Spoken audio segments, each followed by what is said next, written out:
Hey, it's Pete from PMG. We're back with another video, and this time it is a very grubby little Porsche Boxster.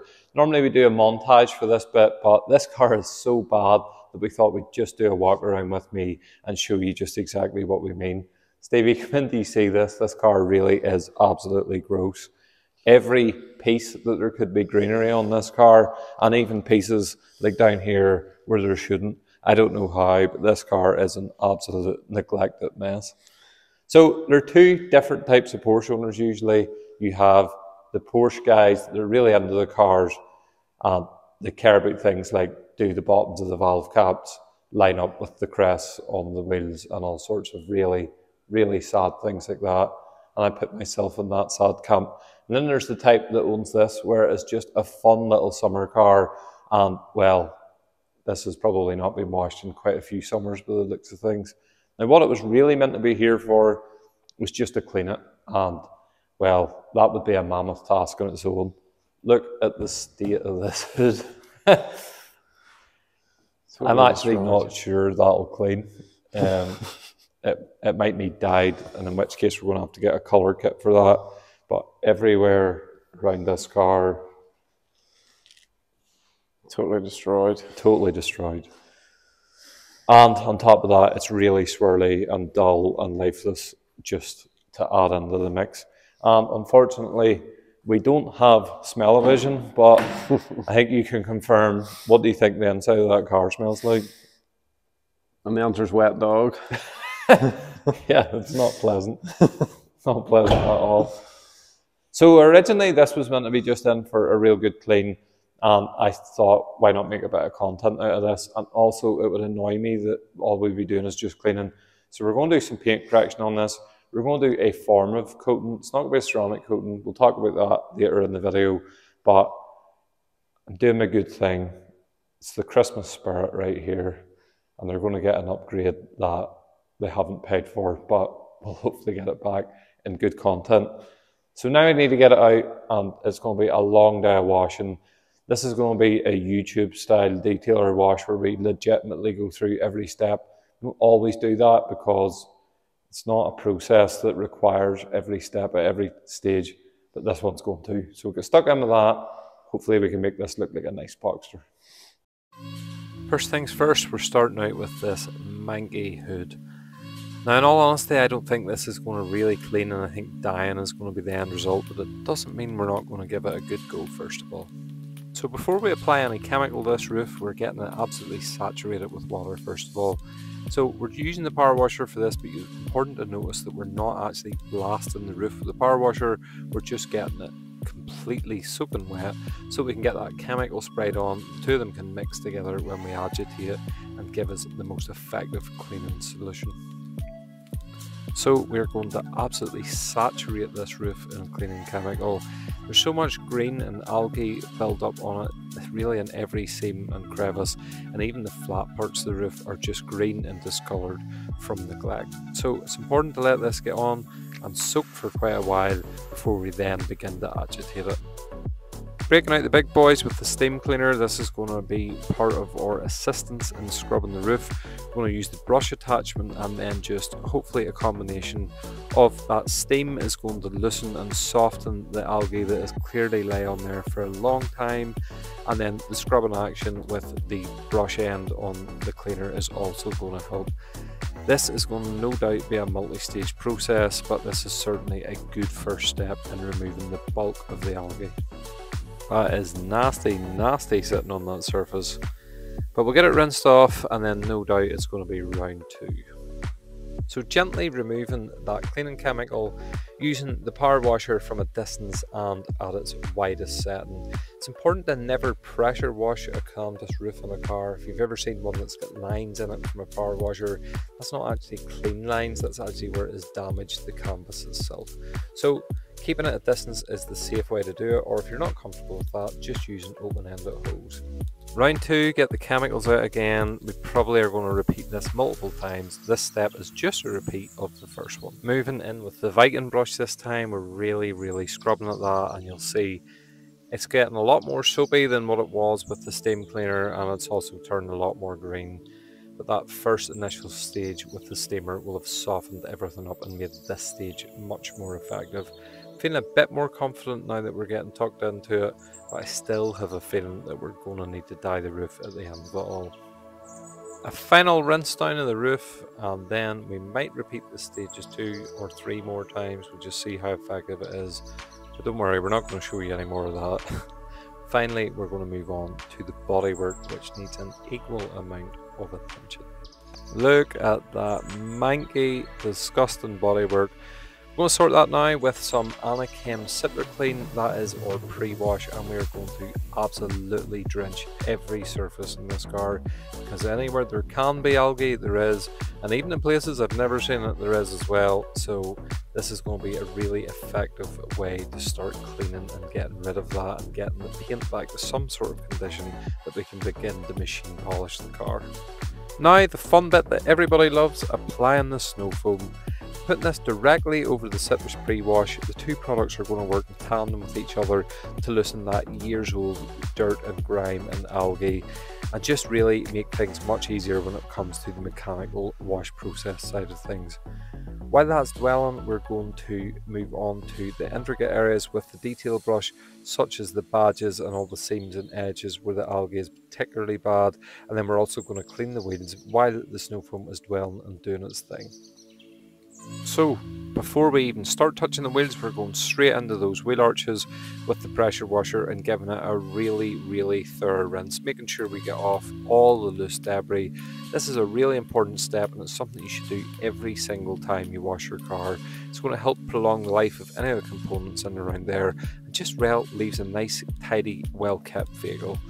Then we're going to move on to washing the pre-wash off of the wheels itself. This is just going to remove any of the loose dirt before we then move in with something much stronger. We're going to use a chemical we don't often use here, and that is a strong acid wheel cleaner. These wheels haven't been cleaned properly in a long time, particularly the wheel backs, so giving them a good soaking.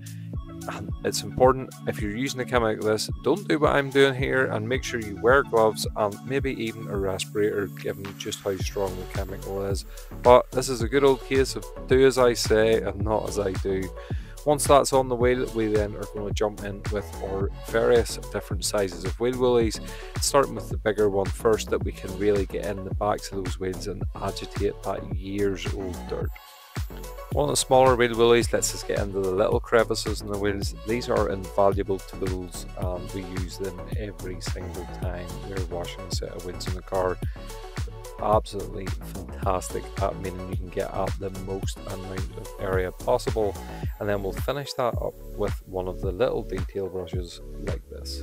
Little brush allows us to get in and do a little bit more of the intricate work and just give a final whiz round of the wheel as well, just in case we missed it at any stage. Now all we have to do is give it a final rinse, and that is one wheel complete. Don't be afraid to spend a really good amount of time rinsing your wheels. Particularly if you've been using harsh chemicals like a strong acid or a strong alkaline, it's important that none of that dries out and could potentially damage the finish. Look at how good these look now though, total transformation. Now on to one of the most important parts of this wash stage, and that is the first proper rinse of the vehicle. At this stage we're just focusing on getting all of that debris off the car and paying attention to all those little nooks and crannies that have a huge build-up of algae and dirt in them.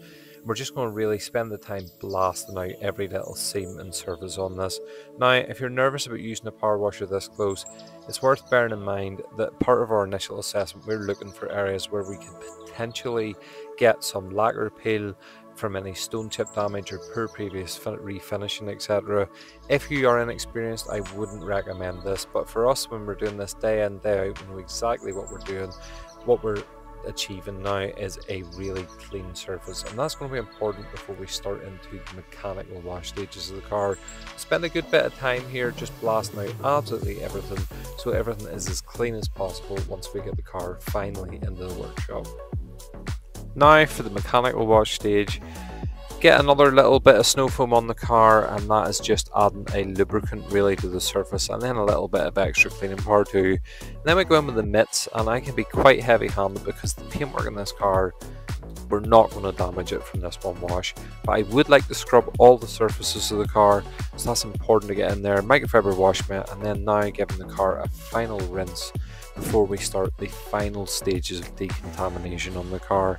3 more steps to go and then we can get it inside at last. So now soaking the car down with the Purge Iron Fallout Remover. Go let that dwell for 5 to 7 minutes. And I was quite surprised that there wasn't actually quite a lot of fallout on this vehicle. Not much of a colour change reaction at all. So then we just rinse that off and then move on to the next stage of decontamination, which is getting any tar deposits off the vehicle where possible. And again, there's not actually a huge amount of them either. We spray Terminator onto the surface of the vehicle and you immediately start to see it react. We do this in small sections at a time and just remove with a soft microfiber cloth, leaving a lovely tar-free finish. Now on to a job I absolutely despise doing, and that is cleaning a car. We avoid this where possible, and thankfully chemicals have improved so much over the years that this really is only necessary when the car is particularly grubby, but it's getting rid of any bonded contamination that's left on the surface and leaving us with a nice clean slate to start machine polishing with. This actually wasn't too bad, and I'm putting that down to the fact that we did so much heavy chemical decon up to this point, but it was worthwhile doing regardless, just because I doubt this car's ever had a treatment like this in its lifetime. And the last step before we bring the car inside is spraying it down with a rinse aid. We just apply this and it basically gives the car some very temporary water behaviour, but it just means that we can get it dry much more effectively with the blower once we get it inside.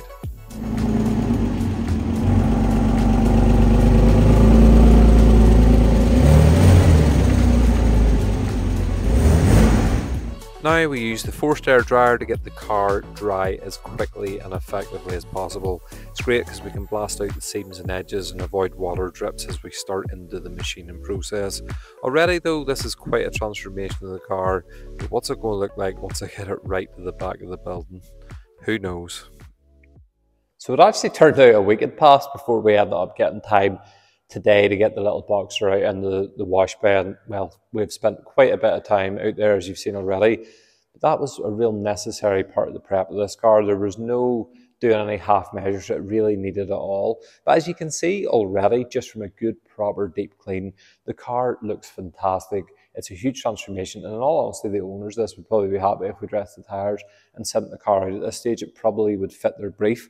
But we're going to do a lot more than that because there's so much more room for improvement on this. But as you'll see, all of the green that was built up around the door handle edges, the side intakes, around the edges of the bonnet, just the whole car in general, now looks exactly how we want it to before we start into our actual detailing process. So while some people might see this as a fantastic achievement in its own right, this is just a clean slate, a blank sheet of paper for us to now take over and do what we really want to do with the car and really transform how it looks. But I thought this was a great opportunity to explain the difference of what you can expect from a detail on a car. You know, a lot of it is to do with how it has been maintained up to the point we get our hands on it, and also what damage it does by not maintaining the finishes and stuff on the car. Much like you shouldn't neglect the car mechanically, neglecting it cosmetically also has, you know, unintended consequences, negative consequences, and also going to require more expensive remedies to rectify them whenever, if it had just been maintained, you wouldn't be getting to this stage. And a perfect example of it is the likes of the scuttle panel. If that had been maintained, I have an 08 one of these. Mine is absolutely in perfect condition around here because I maintain my car properly, I care for it properly. But that now, to rectify it, what we won't be doing in the job that we will be doing in this car, all we'll be doing is maybe putting a bit of heat into this to restore it somewhat, and then putting a dressing on just to give it a glossy appearance again. But that's something that's going to have to be regularly maintained if the owners want to keep it looking its best. We do have other options. We could go down the route of G-Technique C4, it's trim reviver. That's a more permanent solution. But again, that's more cost, more expense going into rectifying something that if it had just been maintained to begin with, it wouldn't be an issue. And that's a pattern you're going to see throughout, you know, the whole vehicle really. The hood is another perfect example. It has had 4 stages of cleaning at this point, and it's still drying out that it needs even more. And it's got to that point now where I'm actually really thinking we just need to dye that hood to get it back to perfect condition. We will have one more go at dry cleaning it now that it's inside, but I really think we're going to have to just dump down the route of dyeing it. And then you have the paintwork itself. It is swirly, it is dull, it is lifeless. We're going to try and do some machine polishing on this to just give it a new lease of life. I know that's not the brief for the job, but it's going to make such a difference. I mean, look how swirly and dull and lifeless that is when you really see it under the correct lighting. Well, a good bit of time a machine polisher is going to rectify that. In an ideal world, I'd be wanting to take the wheels off this car, paint the hubs, you know, a deeper clean of the wheels. We've done what we can with them on the car, but really they would need taken off. And then, yeah, there's many other little jobs that are just going to all add up. Now, it's going to be probably a decent amount of time invested in this car, but the end result is going to be absolutely worth it. Will this ever be a perfect car again? Not from a detail-only perspective. There would be bits of the car require refinishing, repainting. There would be some things require replacement, etc. But certainly, are we going to take it to that it's a really nice, presentable car that you can be proud of? Absolutely. And that's the beauty of detailing. You can take a car that was like this and take it and leave it something that you can be proud of. So where do we go from now? Well, we start by jumping into these manky headlights. Look at those, yellowed, looking tired. They're really going to let the car down. So we're going to address these first of all. This is a really common problem from Porsches this era. I've had to do this several times in my own car over the years as well, but it's going to make a huge benefit, especially they look particularly yellow against the bright silver paintwork. So it's a simple enough process. It can be done if you've never done it before. It doesn't really take all that long in all honesty, but it is going to be so totally worth it for the overall finish of the car. So the first thing you're going to do is absolutely saturate the headlight in water. This acts as a lubricant for the paper and is essential in making this system work. For this, we're going in with 1500 grit wet and dry paper, and basically you're looking to remove all of that damaged, broken laminate off the headlight. And you're going to work this for quite a while until you get a dull finish. Now, I would recommend that you tape up the surrounding areas of the car, particularly if you aren't experienced with this. It's just going to protect the paintwork from getting any sanding marks. Now, we've been doing this a long time and have plenty of experience, plus we knew we were going to be getting into some fairly intensive machine polishing, so we hadn't done it in that stage, but I wouldn't recommend you skip that unless you're extremely confident in what you're doing. But we'll just keep working at this for quite a while until we get the desired removal of all of that dead and damaged laminate. Some people like to work with a sanding block with this process, but I like the feeling of it under my fingertips. I came from a car body background, so sanding things by hand is sort of second nature to me by now, but the block can even things out a little. There's no real right or wrong choice here, this is just a personal preference.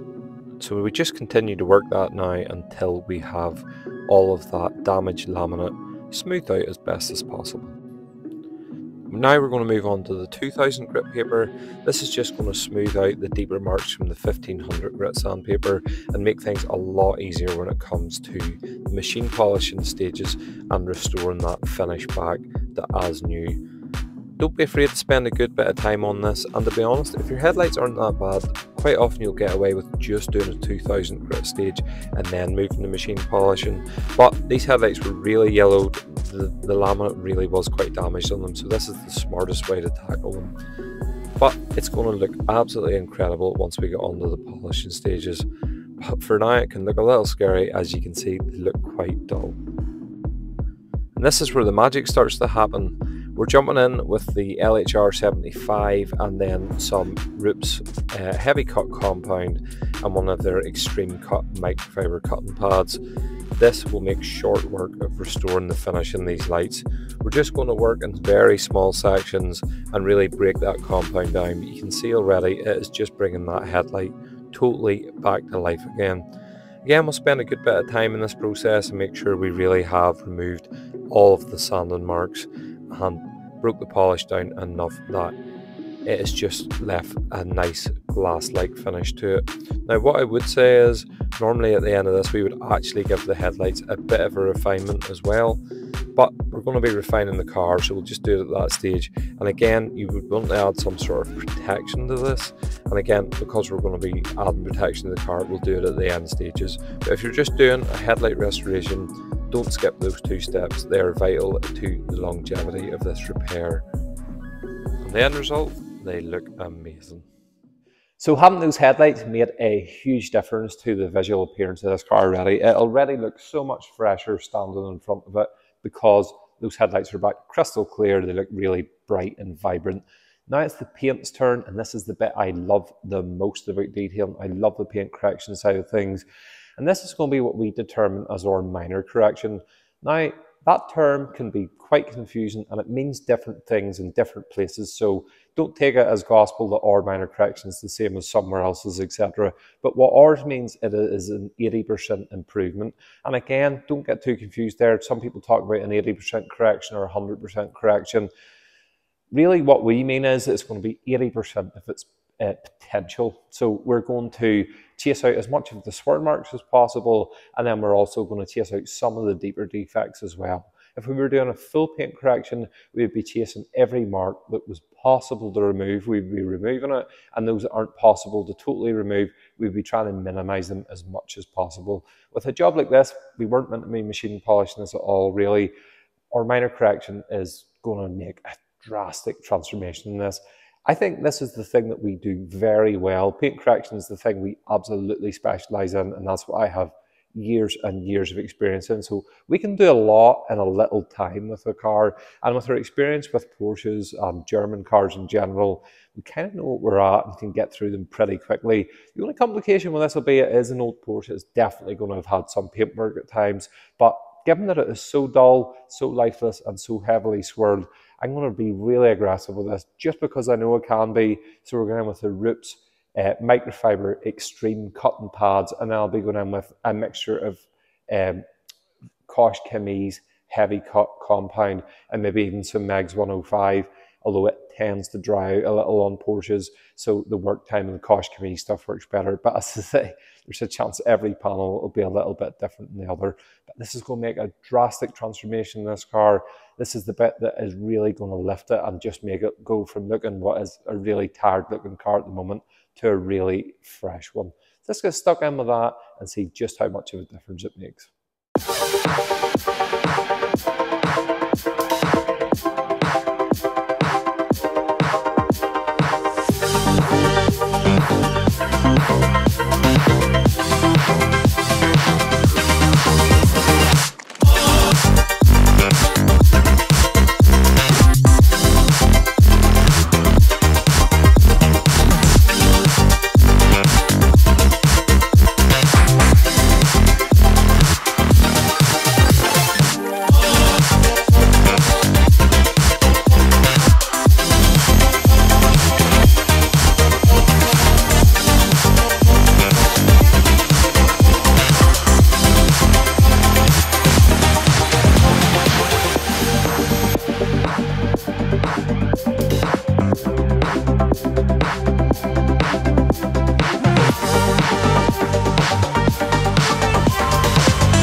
So that's the correction stage all finished on the Boxster. What a transformation. Yes, there are some defects still left behind, but I mean, this is our minor correction, and I think we smashed it. That 80% improvement, we definitely achieved that, if not more in some places.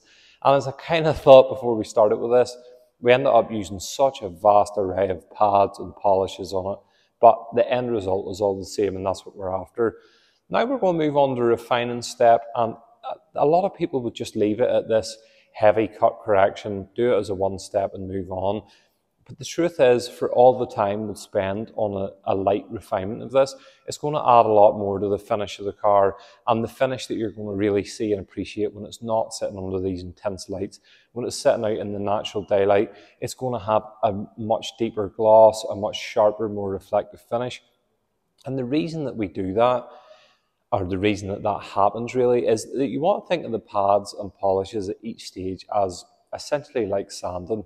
So much like the headlights, where we went in with a heavy grade of sandpaper first to really cut back the marks, that's leaving a heavier sanding defect behind. Well, cutting the paint with a heavy pad and polish combination is the same as that, only on a microscopic level. So there are more things to be improved in the finish of this car that aren't necessarily going to remove any more paint defects, but they're going to remove the slight microscopic defects that the heavy cutting stage leaves behind.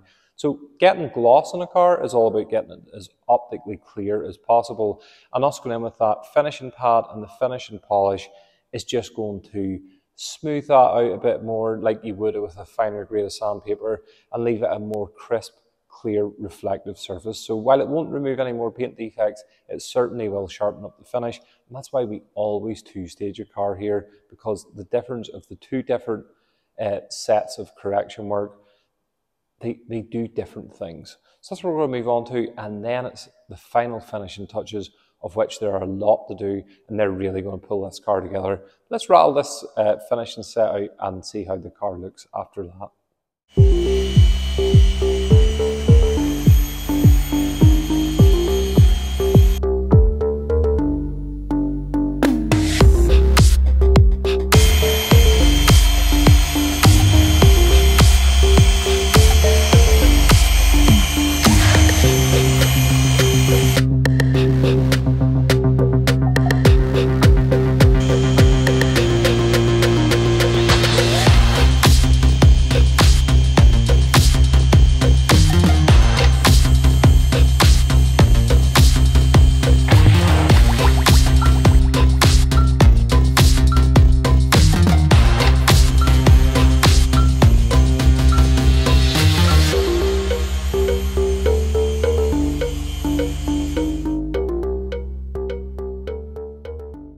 So that's the correction side of this little car wrapped up.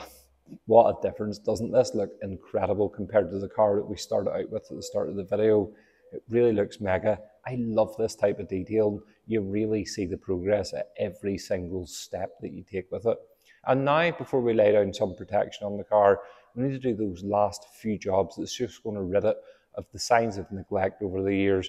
And the plastics are one thing that is just screaming out for attention. They're a particular weak point in this generation of Porsche. They do fade and deteriorate over time if they're not kept on top of. So we need to restore those. Now there's two ways of doing that, as we mentioned before. The first way, which is what we would normally do, is using G-Technic C4. That is a trim coating that really is a semi-permanent solution. It really restores it to an as-new finish. It would look great, but it is expensive, and the brief for this job just doesn't allow for it. So we're going back to an old detailing trick, and one that you can use as well. Now I must say, before you do this, always test an inconspicuous areas first, and be very careful with any surrounding paintwork. It can go wrong very fast, so if you're not confident in doing this, just don't do it. But it is effective. So what do we do? First of all, we take a heat gun, and we're going to start into those plastics, putting intense heat into the surface of them. What that's doing is letting the oils from the plastic rise right the way up to the top of the surface. And it'll look very wet as you're doing it. And when you let it rest, you'll see it just dulls back down to a nice as-new plastic finish. Then what we're going to do after that is apply a plastic dressing. That's just going to really sharpen it up, and it's going to look really nice, but you're going to need to maintain that. And I would suggest every time the car's washed, you top that up. But overall, it's just going to make a massive visual difference to the final finished product of this car. Then we're getting on to doing the interior. There's a lot of work to do with that. It's going to need a lot of intense hoovering. We want the steam cleaners out. We need to clean up that leather, get it from shiny back that nice factory matte again, and then maybe do something about some air freshener for the inside of it. and then it's on to the paintwork. Now, we'd said at the start of this, we're not putting a ceramic coating on this, but there is a different option available. And what we're going to be doing is this unbelievable product from G-Technique, which is EXO V5. This is their newest version of EXO, and it is outstanding. It is by far and away, in my opinion, the best hydrophobic coating in the market. So what's the difference here, you say? Ceramics are all about long-term hard protection, and the EXO, which is a hydrophobic coating, is all about dirt repellency, the water behaviour on the finish of the paint. So when you see videos of ceramic coated cars, often you'll see people putting a hose over them, you'll see the lovely beading, etc. And people equate that to the ceramic coating. The actual truth is ceramics on their own aren't really all that hydrophobic. They'll sheet water well, but the main thing about them is adding a hard barrier of protection to your vehicle. The thing with these hydrophobic coatings like EXO is they're what's giving you the dirt repellency. That's what's going to give you that beading that you expect to see. So they're relatively inexpensive compared to the ceramic coatings. They're slightly easier to install. They aren't as long lasting, but you'll still get a good 18 months to 2 years protection out of this. This is going to be a great upgrade for this customer. It's going to make future washing the car much easier. And also, if it's going to be sitting about again, any of that grime that's going to lie on the surface of the car isn't going to get a chance to bond and do any damage. And it means a simple, straightforward, good wash is just going to leave it looking proper fresh again. So we'll crack on with that there. And hopefully, whenever you see the finished result, you'll be as mind blown as we are whenever we've been through this process.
So finally, after many, many hours, the little Boxster is complete.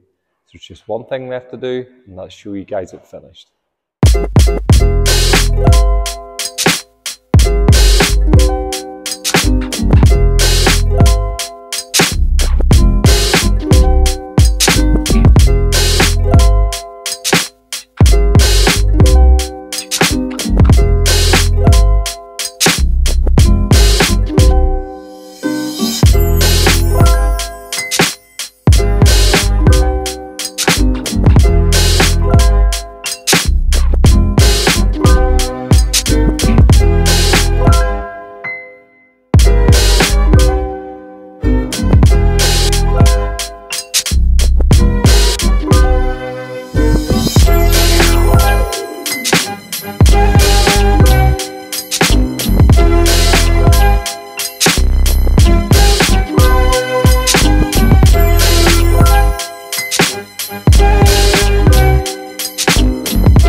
That is a totally different car from what we started with.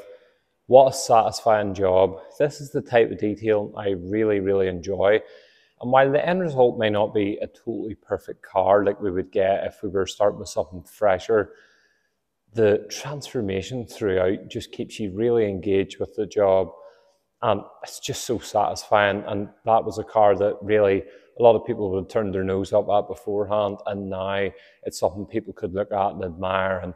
And people will pass comment on what a clean and tidy example it is. So it just shows you what a difference a good detail can make to a car. Is it perfect? Absolutely not. To leave it perfect, I'd probably paint the front bumper. There's a little crack in it. The hood, as you'll see, although it is a vast improvement, really you would need to dye that to leave it absolutely perfect, but it's a huge transformation. And maybe you would refurb the wheels and stuff on the car, but they're not really that bad. But either way, it's a really fresh looking little car now, and you can definitely use that with pride. So this has been a long video. Hopefully you've enjoyed it. If you haven't already, please like and subscribe to the channel. We have a few more videos coming up soon. The next one is going to be a beautiful Sonoma green Audi RS5. And then we have a few more of our how-to series. And then we're actually going to do a video about the history of PMG. We've been trying to do that for quite a while now, but we're finally getting around to these last few jobs as we round out the year. So thanks again for watching, and we'll hopefully see you again soon.